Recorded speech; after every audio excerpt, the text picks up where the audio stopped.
As a child, the house made me uncomfortable in a way I couldn't put into words.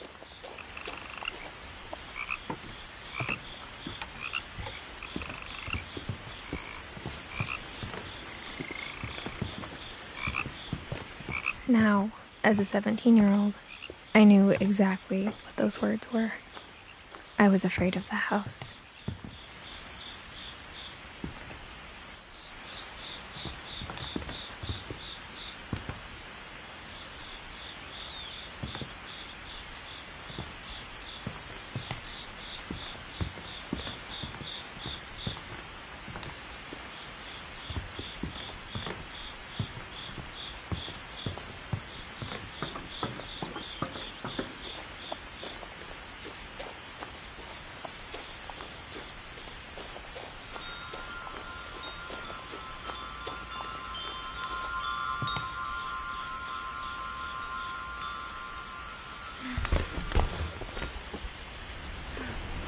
Crawling through the doggy door used to be a lot easier when I was 11.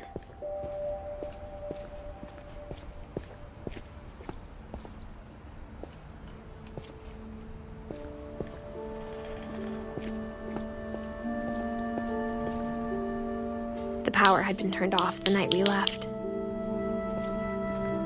For the first time in years, I felt like I was home.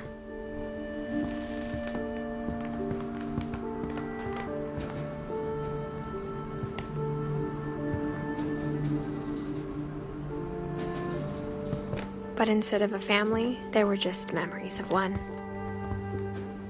Like how only one restaurant would deliver to our house, so we had Chinese a lot. Nothing in the house looked abnormal.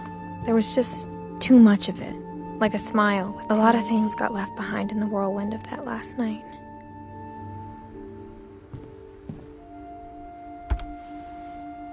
Edie told me once that every Finch who ever lived is buried somewhere in the library.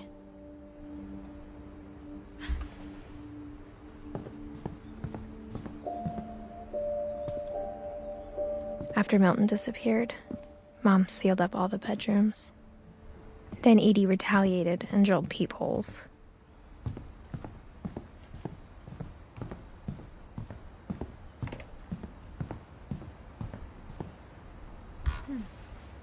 My Grandpa Sam spent 7 years sharing a room with his dead brother, Calvin.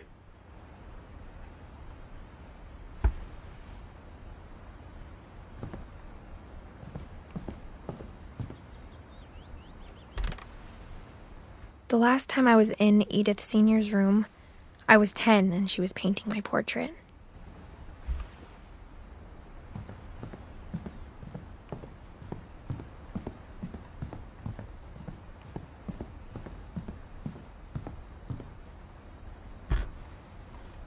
Molly always seemed like a girl I could imagine being friends with, if she hadn't died in 1947.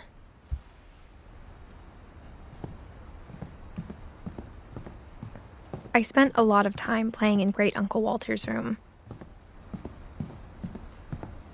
Lewis told me there were secret passages, but I never believed him.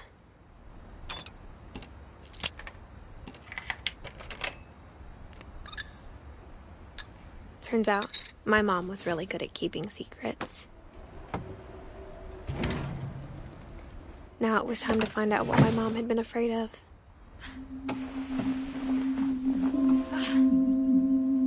Reading this, maybe it sounds like I had a plan. From the paintings on the wall, it was clear my brother Milton had been here before me. But I had no idea what was behind that door.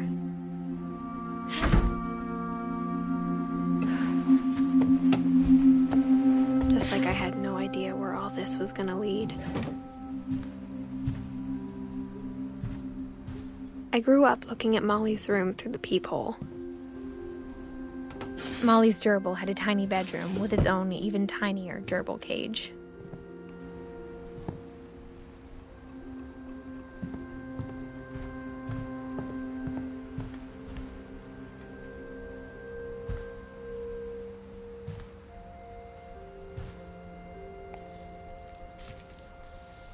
December 13th, 1947. Dear Diary, I'll be gone soon, but I wanted to tell somebody about what's gonna happen. It started when Mom sent me to bed without dinner. I woke up and I was starving, so I looked around for something to eat. The gerbil food was dry, but I didn't mind it.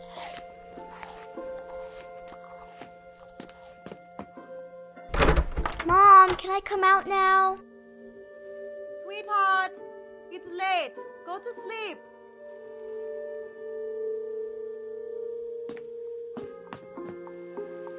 My Halloween candy was all gone.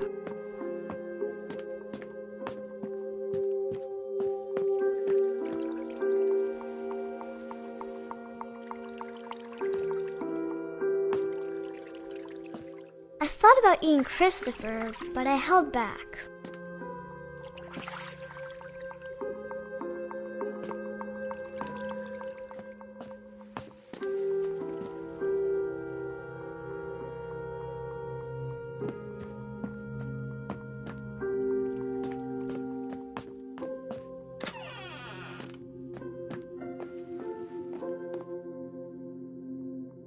I ate a lot of things that night.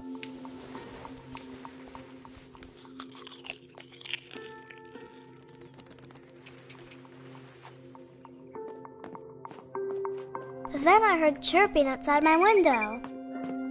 It was a barn swallow going back to her nest. I reached out for her.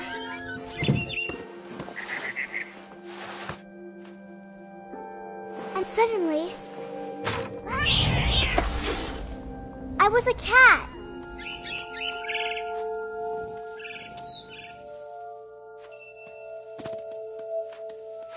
I tried to be quiet, but the bird was really scared.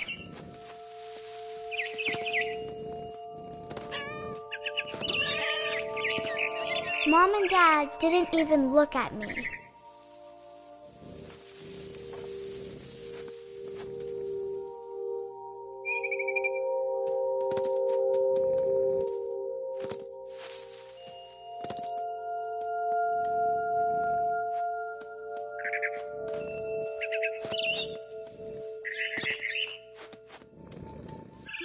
I jumped and I almost got her.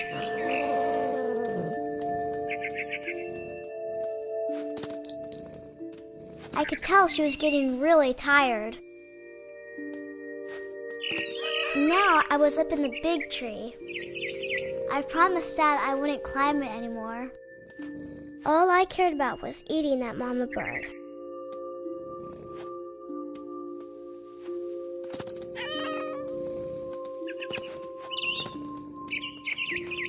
I gobbled her up. And suddenly, I was an owl. First, all I heard was the wind. Then I heard little teeth nibbling in the grass.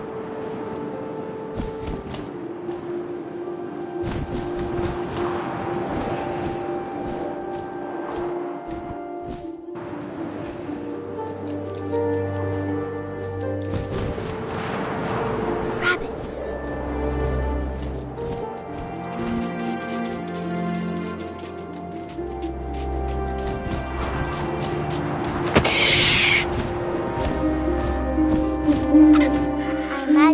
Face looking up and seeing mine through my talons. I swallowed him up, and I didn't chew one bit. Then I flew off to find something bigger.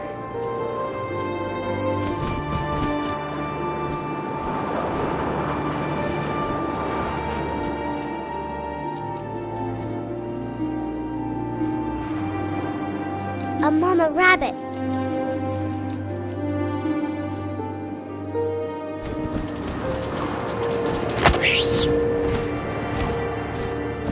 She was almost too big to carry. I started choking, but I couldn't stop eating. And suddenly, I was a shark.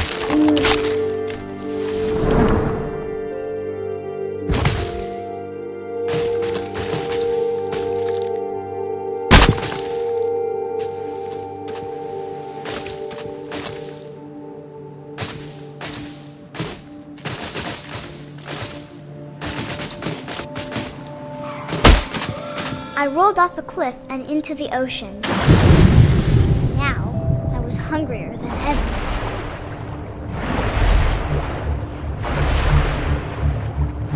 I wanted fat, juicy seals. I tore off her flipper, and it tasted really good.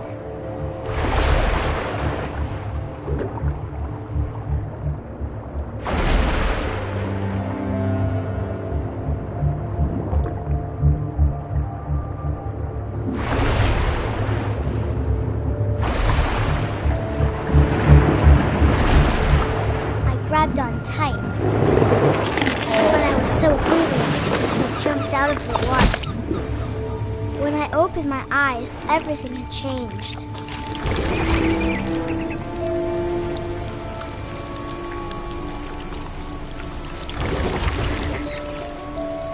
Now I was a monster, and I smelled people everywhere.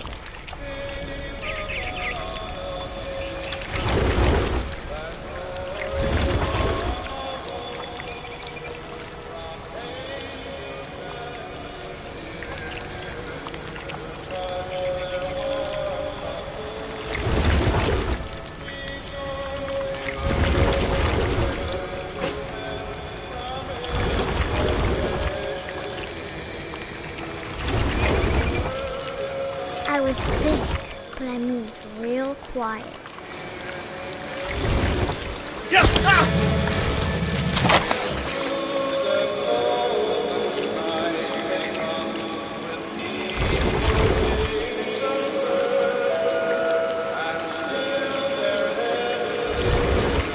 I wanted to stop, but also I didn't.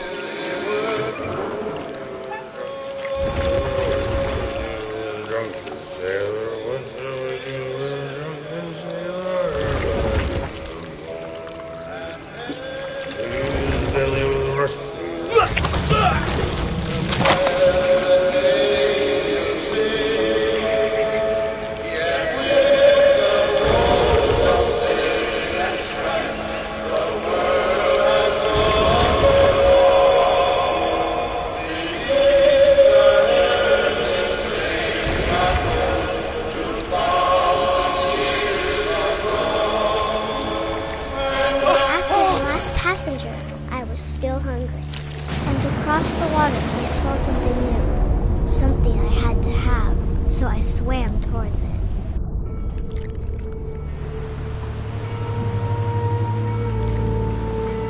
I slithered onto the sand, and the good smell went into an old pipe.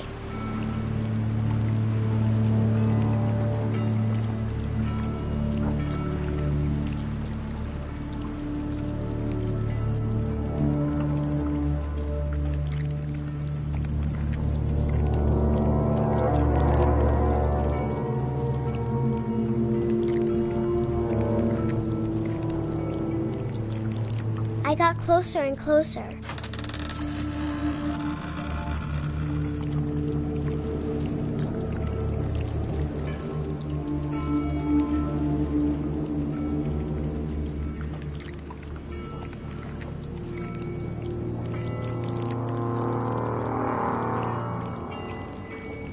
All of my stomach started growling. And suddenly, I was me again. I held my breath for a long time, but I couldn't hear anything. I think it's waiting for me to fall asleep. But it's not going to wait much longer. It needs to feed, and we both know I will be delicious.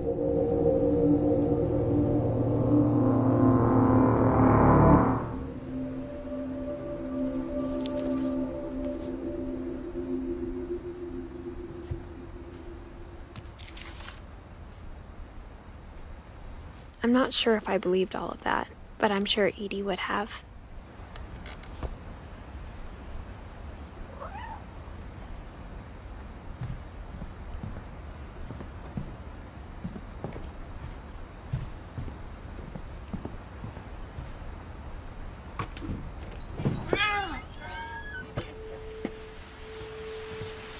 This will be obvious later, but my mom never told me any of these stories.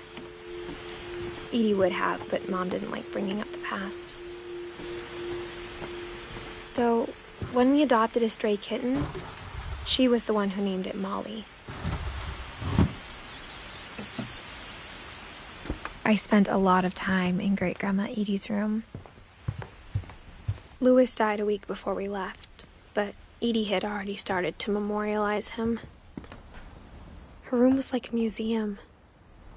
For 500 years, the Finches have been famous throughout Norway for their fortune and misfortune.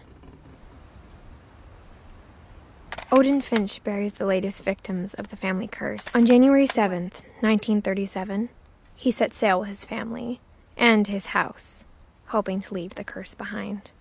But 40-foot waves off the coast of Washington send the house and Odin to the bottom of the sea. Odin's daughter Edie, with husband Sven and baby Molly, step ashore on their new home, Orcas Island. Odin Finch is the first to be buried in the new family cemetery. His daughter Edie is already dreaming of a new Finch house.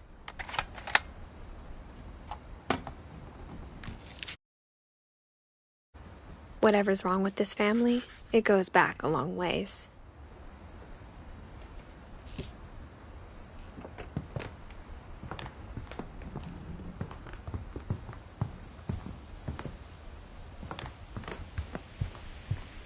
When Edie told people Sven was killed by a dragon, she could also have said he was building a dragon-shaped slide that collapsed.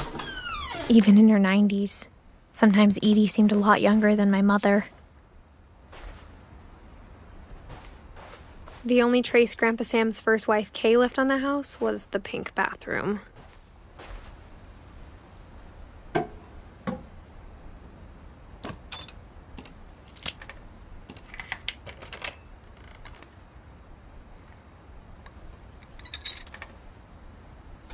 There's a secret in this bathroom. It's in the last place you would look. It isn't in the cupboard. It's hidden in this book.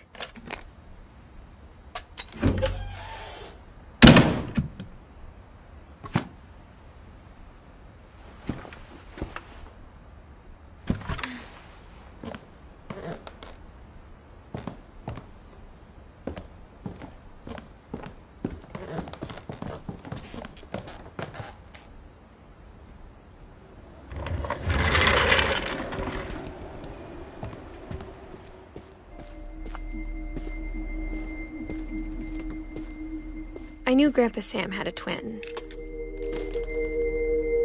and that he never talked about him.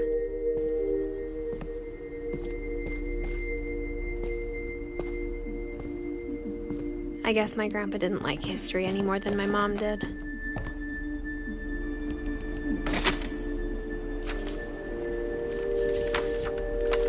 How I Want to Remember My Brother by Sam Finch. The thing I remember is that when he made up his mind, that was it.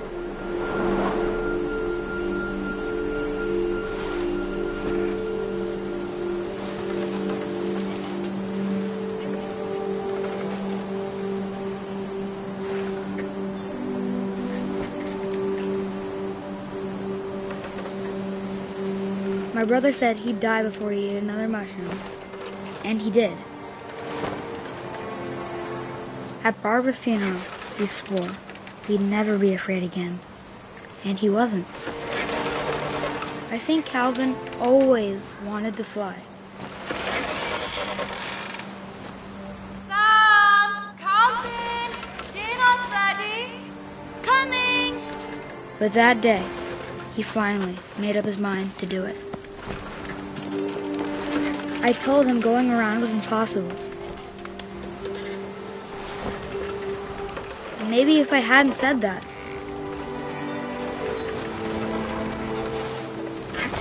Calvin, I'm not gonna tell you again. Maybe if the wind hadn't picked up. Then maybe he'd still be here. But I doubt it. I think he'd already made up his mind. That's what I want to remember about my brother.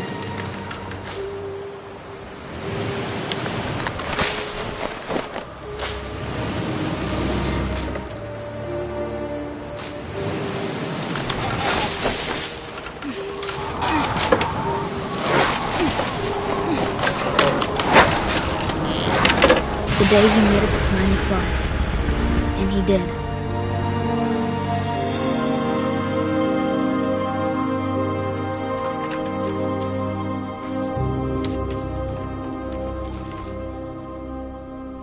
Calvin's story felt strangely familiar.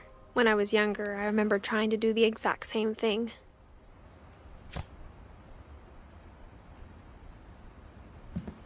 After the funeral, Edie roped off Calvin's half of the room.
Growing up, I always thought of Barbara as a child star.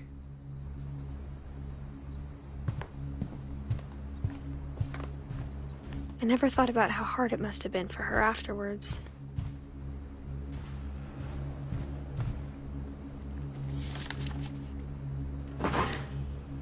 Of all the stories people wrote about Barbara's death, I'm surprised Edie saved this one.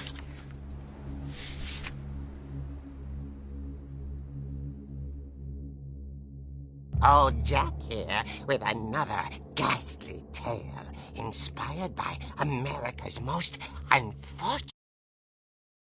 I'm calling it The Surprise Ending of Barbara Finch.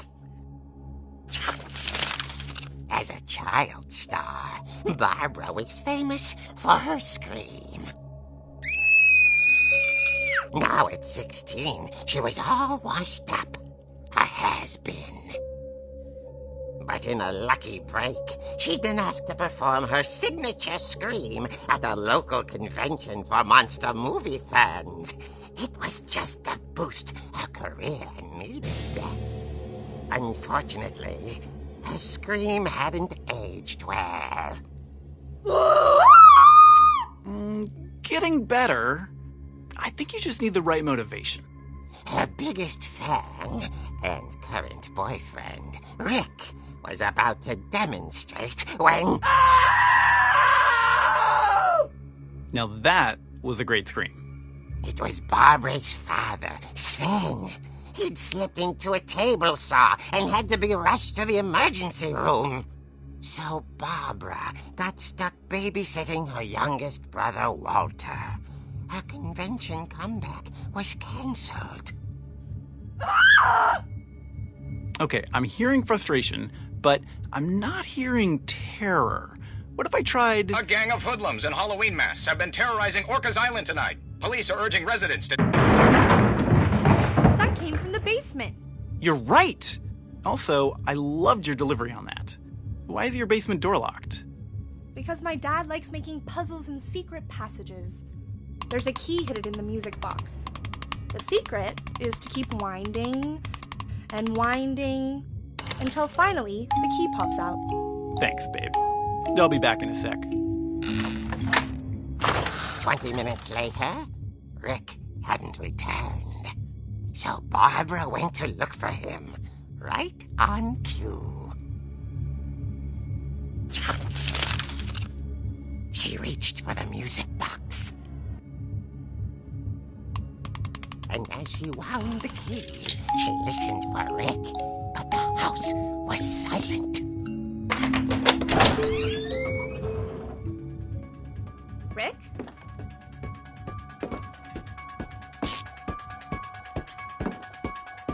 She found Rick's crutch and imagined the worst.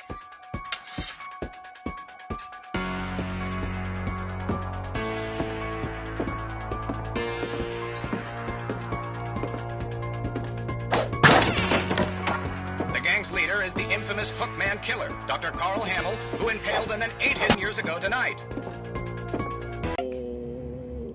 Barb, relax. I was just... Waiter? Barbara! Walter, what's going on?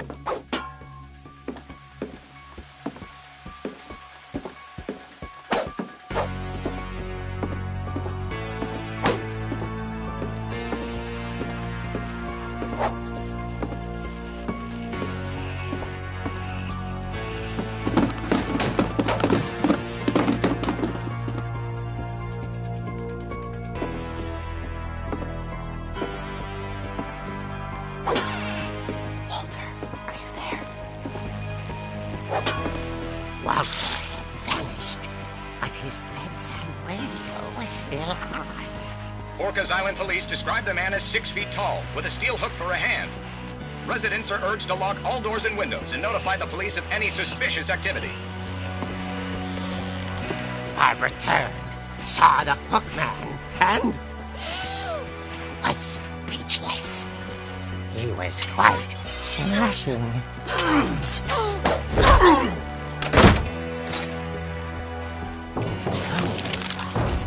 He couldn't get enough of Barbara. Okay, Barbara, there's gotta be another way out of here.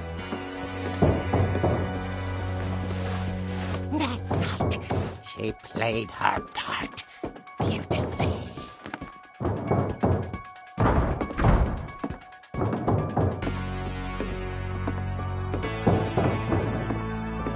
Molly's door hadn't been opened in years.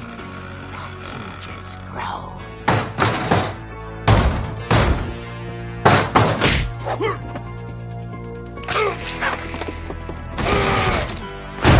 He wasn't moving, but she sensed the story might not be over yet.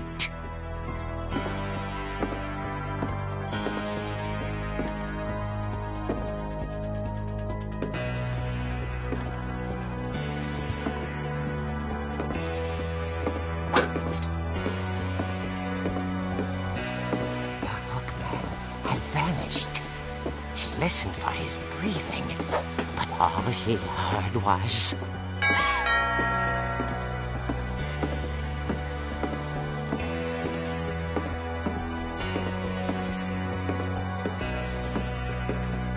At the door, she heard whispering.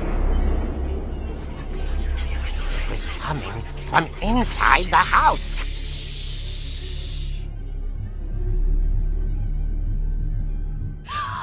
Oh dear. Surprise! Bravo, Barbara! You were wonderful. The monsters had come to surprise her. For Barbara, it was a dream come true. Then she saw what kind of monsters they were, and she realized what was about to happen. She was going to be famous. And with her final breath, Barbara Finch gave the performance of her life.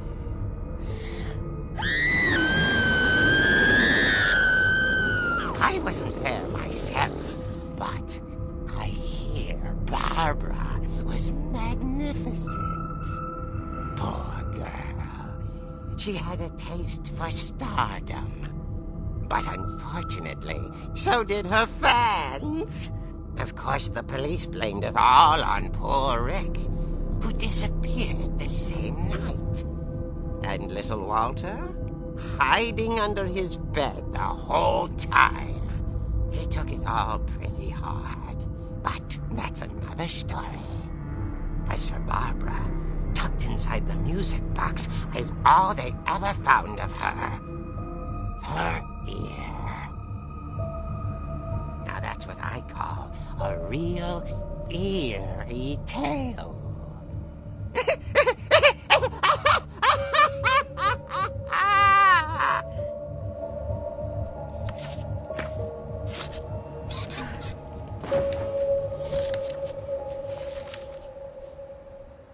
Edie told me all Barbara wanted was to be remembered, as absurd as that comic was. Maybe what Edie saw was a happy ending.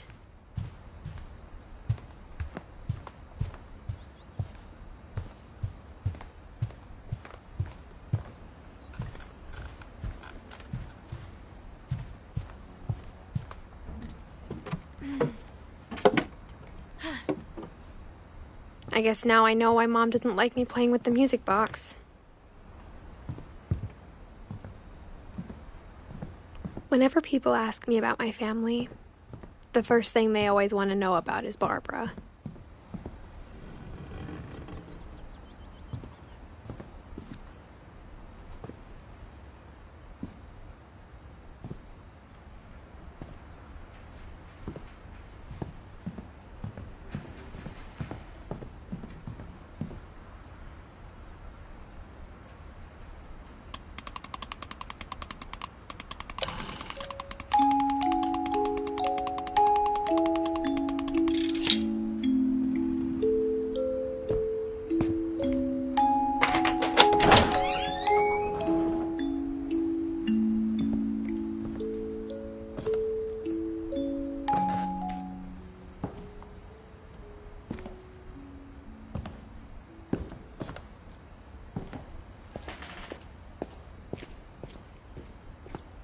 Mom said the basement was off limits, unless I wanted another tetanus shot. I saw Edie sneak down to the basement once, carrying packages. I thought maybe she was hiding presents.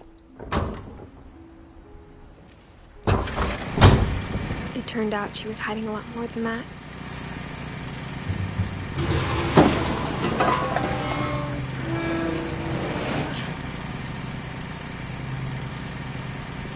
I remember asking Mom once about where Walter had gone. She said after Barbara died, he got as far away as he could.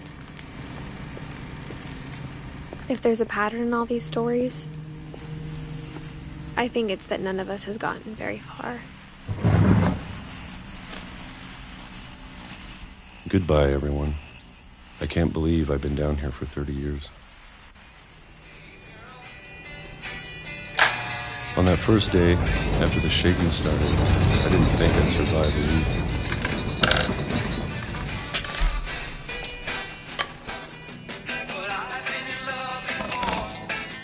But after a few days, I settled into a routine. That's what kept me sane. Having a schedule, living for today. I always expected to be dead tomorrow. If you wait long enough, you get used to anything. On the other side of the door starts to feel normal. Almost friendly.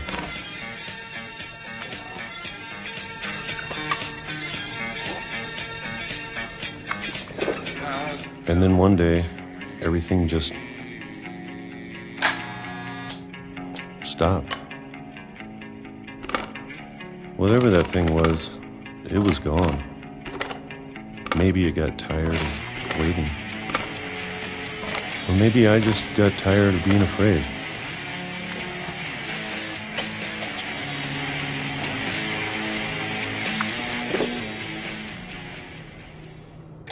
It's been a week now, the longest in 30 years. I'm done waiting. I have to leave while I still can.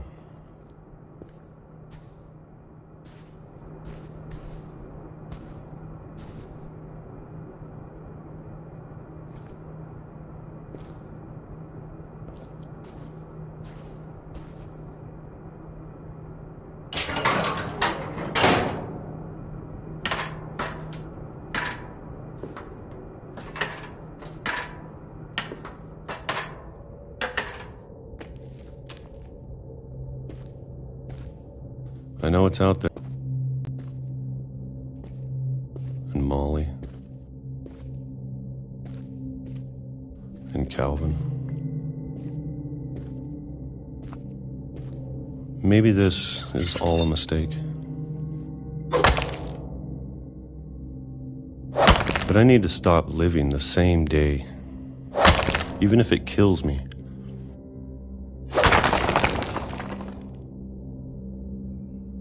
Whatever's out there, I want you to know I'm ready for it. I'm going to appreciate all of it, especially the food. I don't mind if I only have a year left. month or a single week. I'd be happy with 1 year there. I can already imagine the sun on my face.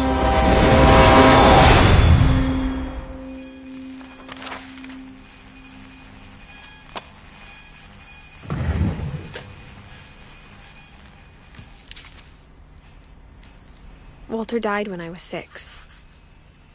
I can't believe my mom never told me he was down here. I'm sure my mom was trying to protect me.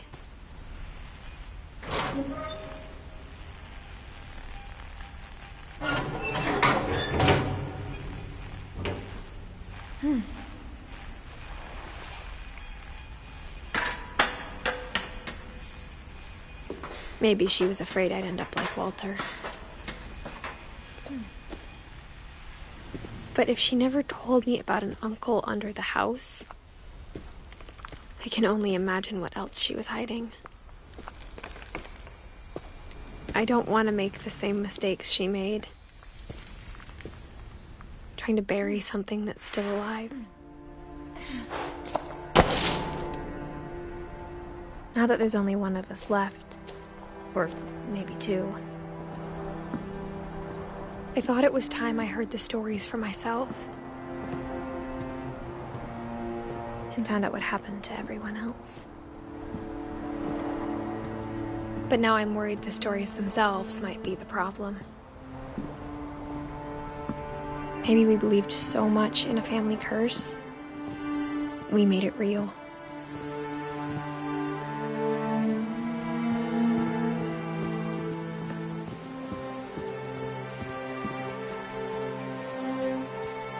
I don't know if I should even be writing this.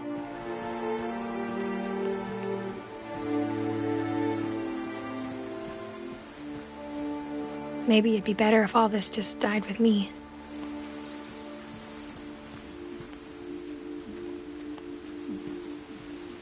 But I thought you should know about your family.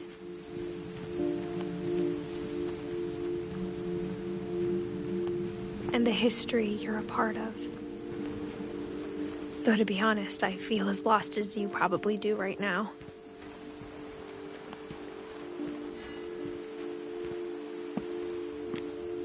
I think the people in these stories believed them, for what that's worth.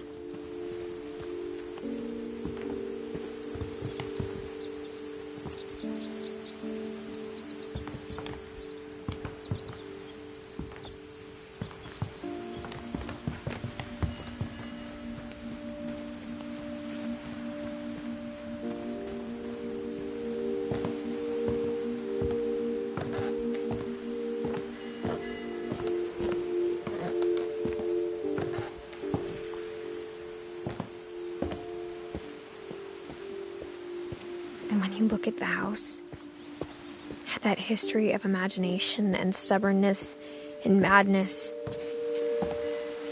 any of it seems possible.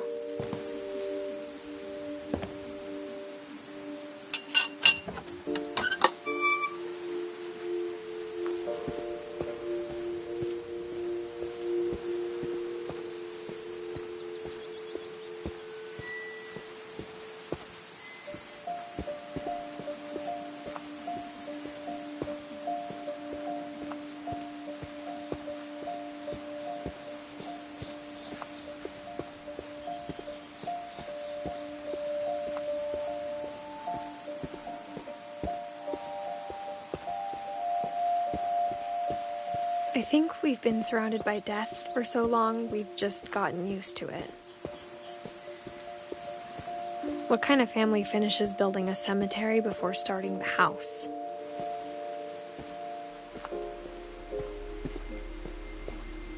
It's embarrassing for me to admit this, but the pet cemetery made me more uncomfortable than the human one. 3 of the gerbils are mine, and 2 had been my fault. Sven built the house, but it was Edith who designed the cemetery.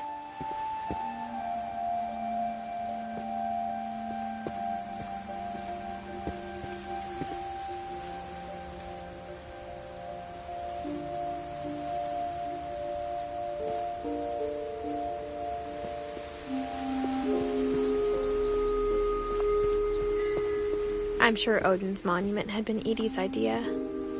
My mom was always trying to move on, but for Edie, the past never went away.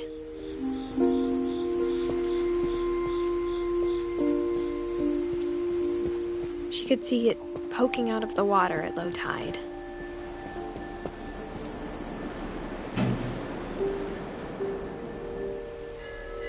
Edie said she dreamed about the old house every night.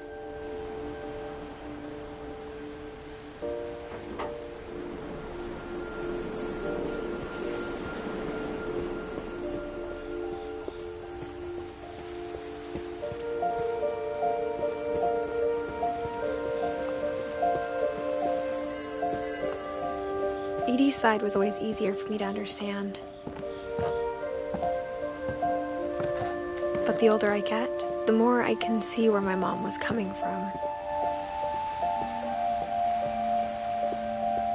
Her dad had been pretty strict, but it wasn't enough to save her brothers. She was just trying to do better.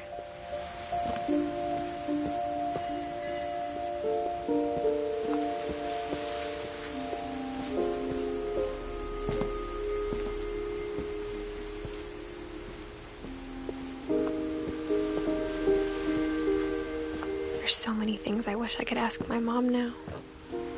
Part of me thinks this is what she wanted all along.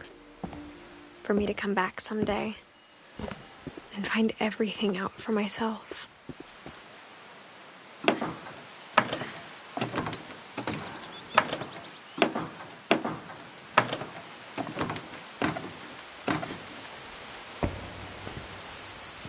But looking back on it now,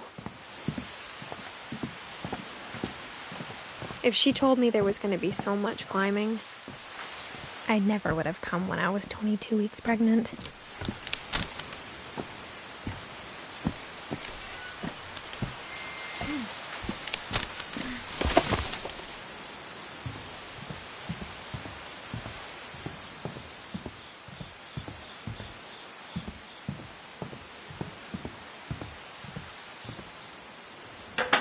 I never met Grandpa Sam, but I think he and my mom had a lot in common.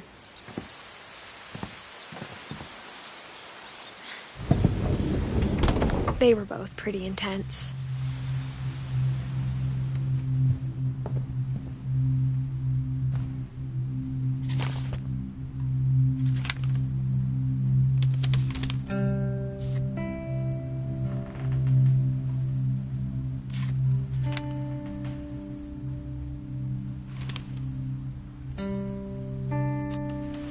Dawn, I promise, you'll never forget this weekend. Yes, sir. These memories are gonna last a lifetime. Mm-hmm. What? Am I gonna have to shoot anything? It's a hunting trip, Dawn. Shooting is strongly perfect. It's gonna rain the whole weekend, isn't it? I will never forget this weekend, Dad. That's the spirit. Okay, got it. I'm gonna take some pictures, okay? Just be careful. That camera's older than you are.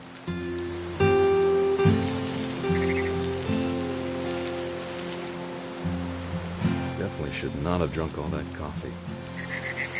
You're right, Dad. It's starting to clear up. Still freezing, though.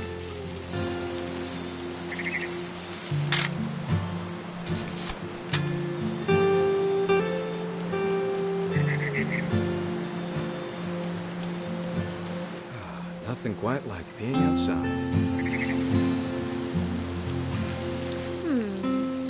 Hey! That's a keeper. Oop. Little more gas in the tank, I guess.